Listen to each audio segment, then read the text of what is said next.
Здравейте! Днес ще ви покажем слипове за ингвинална херния памук. Какво представляват те? Изработени са от 88% памук и 12% еластан, като за да изберете правилния размер за вас се взима обиколка на ханша.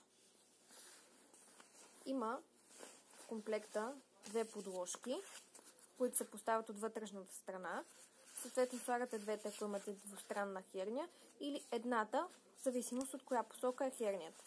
Показвам как се поставят. От вътрешната страна има две джобчета.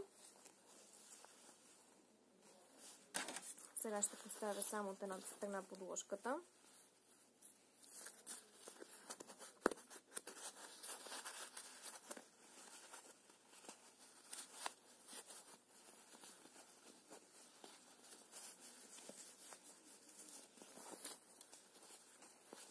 Ето така.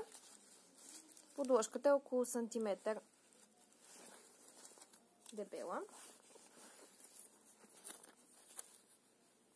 Има също така бельото от вътрешната страна, предвидено изрязване, за да може да се оринира без да се събува самото бельо.